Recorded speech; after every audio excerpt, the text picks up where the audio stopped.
so I've been asked to speak on where I think the industry is going in the next 3, 5, 10 years time from now. I don't know. I mean, things change so quick, right? Who's going to know what's even going to happen in 3 months' time from now?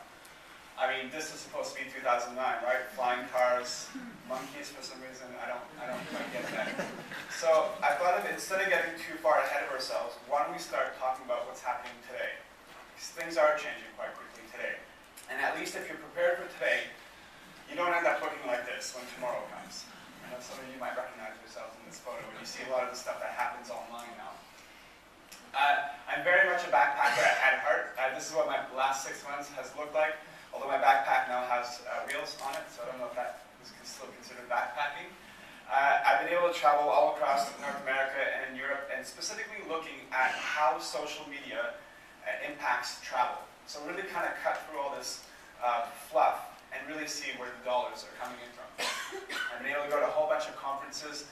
This is the Future of Web Apps conference in Miami. You can see all the people doing some live tweeting there. And this is WSTIC in Manchester. And what I've learned is, as an industry, I think we drink a little bit too much. So, like I said, I'm not going to make any grandiose predictions for the future. I thought I'd come in today, in the very short time I have, just tell you the 5 things that I've learned that's most important today. And maybe that's going to work tomorrow. I don't know. So the first is that everyone needs to be that internet person in your organization. It's not that young guy you just hired there in the corner, that young punk. It's not a brochure business anymore. You don't just throw money at it. Everybody needs to be in that internet business. Every single one of your staff members needs to know what kind of an impact a customer can have on your brand if they're pissed off at what they're doing, right? I mean, we've all heard horror stories the past couple months. I love this one. You know, United breaks the guy's guitar, a guy makes a music video out of it, shows up on YouTube, has 5 million views, the guy shows up on CNN, all the major news networks. It's crazy, right? The amount of power that a customer has now is just mind-boggling. And you think it's bad now, it's just going to get worse. You all remember the plane that crashed in the Hudson Bay River not too long ago? Well, the story wasn't broken by someone at CNN or the New York Times. It was broken by someone on a ferry 2 minutes after the plane landed in the water, who took a photo with their iPhone and then uploaded it to Twitter. And it had 500,000 views within like half a day. That is insane. That's crazy. Okay, so number 2, the winners are going to find the leverage in social media. I love the best job in the world. I love what Tourism Queensland has done, and I'm not going to talk too much about the numbers because I know we'll hear about it later on today. But the truth of it is, like, how many of us would be happy to work with like 1/10 the budget that Tourism Queensland has, right? I mean, but there's still very important lessons in this. I came across this competition back in April, and it's called 48 Hours in Denmark. And basically, it was a competition done by a regional tourism board in Aarhus, which is the 2nd largest city in Denmark. And what they were looking for is they were looking for the biggest travel geek out there to show the travel industry what the future of tourism looks like. So this is completely up my alley. I think I can win this thing. So I ended up making a video. And sure enough, I ended up winning the competition. It was a free trip for a friend of mine, all expense paid trip to Denmark. It's amazing how many more friends you have when people find out you win something like that. So we did a whole bunch of stuff. We did like some live blogging, videoing, like everything. Like I think we were like tweeting something every like 10 or 15 minutes. We really wanted to take it to the extreme, right? And at one point we had a couple hundred people following us, and people would like zoom into our photos and like pull out our number, our phone number, and then like send us text messages and like meet us for beer or like bring us cookies and all that kind of. If you ever have a chance to visit Denmark, it really is, I think, the happiest place on earth. But what I learned from this, when I got back, I realized, I'm like, holy crap, I've spent a lot of work for these guys. I've done a lot of I've created a lot of content. Same thing with the Best Job in the World campaign. I believe the numbers are like 610 hours of content generated from those 34,000 applications, not including all the PR and everything else.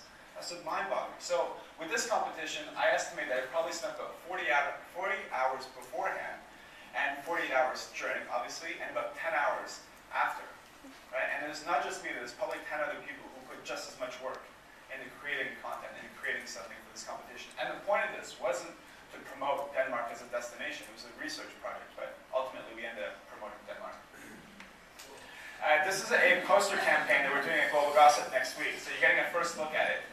And basically, we came up with the illustrations inside in-house, but I turned it back to our community, right? I said, you guys are much more funnier than I am. So what I did is I set up a blog, I put the illustrations, and within 48 hours, our customers came up with almost every single tagline that we had. And let me tell you, the stuff they came up with was 10 times better than what I could ever come up with. And it's not just about finding the leverage in your customers, within your staff members, but it's also about finding the leverage in the bigger brands out there. I love what Virgin Blue is doing on Twitter. They have about 12,000 people following them, I believe. And I was doing another event in Tasmania, and I was waiting at the airport in Sydney, and I said, just for fun, I'll pull out my phone, and I send a tweet to Virgin Blue. We don't know each other, they don't know me, whatever. I said, at Virgin Blue, I'm about to board you by gate 35. I took a photo, and it's just a shout out, right? Not really thinking I'm going to get a reply or anything like that. I get on the plane, I land in Hobart, I turn on my phone, sure enough, I get a reply from Virgin Blue. It says, at Jesse D, hopefully you get the shout out at the other end, crush it. Now crush it is in reference to a post that I had made 2 or 3 tweets beforehand. It's a book that I was reading at the time, and I wrote how great it was, right? So obviously they clicked on my profile, they saw what I was about, and all that. So then I write back, I said, at Virgin Blue, landed, speaking at Tourism Taz event, thanks for proving that you're listening and that Twitter works. And put a photo. So here's a photo, a plane, Hobart in the background. Now instead of replying back to me, Virgin Blue now replies to their whole list of 12,000 people and says, our guest at Jesse D just landed in Hobart. They took my photo. Twitter isn't just what are you doing, but tell us where you're going to. Now that photo within 5 minutes had 200 people look at it. It's a boring photo, it's not even that great. Right? And my follower list went up. I ended up making, I think 2 really good contacts I'm going to end up doing business development stuff with. And have you ever even tried to get customer service for Virgin Blue on the phone? It's not possible, right? But yet, I was able to infiltrate their marketing department with something so boring and simple and mundane as me taking a photo of the boarding gate, right? I mean, how many of you have Virgin Blue that flies to your destination? Okay, so more than half, right? I mean, don't you think if you have something interesting going on in your Twitter account, that Virgin Blue will retweet it for you and let their customers know about it? Right? I mean, it doesn't matter if you think that Twitter is stupid or it's the biggest waste of time. The fact is, it's a free communication tool, right? Okay, so number 3, the winners actually have products worth talking about. They're not trying to push boring stuff, right? I mean, it's so fascinating that we work in an industry, especially the youth sector, where they're constantly sharing what they're doing, cameras, Facebook, all that sort of stuff, right? And there's all these products that have the marketing built into it. Like I love, I think it's like Jumbo Hotel, I believe it is, in Stockholm. It's like an old refurbished 747 by the airport that's a hostel, right? That is remarkable. It gets talked about all the time. Now I'm not saying you need to go out and buy a refurbished 747, but if your product itself is not that remarkable, then your marketing can be, your message can be. This is the Hans Brinker Budget Hotel in Amsterdam.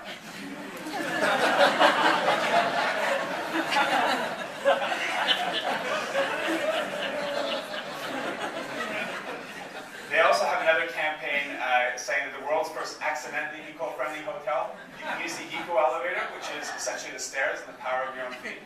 And you can use the eco towel, which is the curtain. And when this whole swine flu hit and all that, they did this whole improve your immune system by staying at the Hans Brinker Hotel. But what's most fascinating is that they're one of the only hotels in Amsterdam that have almost remained completely full occupancy, even during slow season and even during the economic crisis, right? And they've also created a nice little side business where they sell posters and they sell all sorts of things, so memorabilia that then customers can take back home. And they published a book this year called The Worst Hotel in the World book, right? And I found this book in an advertising bookstore in Toronto when I went back home, and I was completely fascinated. A whole book just on the advertising of Hans Brinker. And I paid $45 Canadian.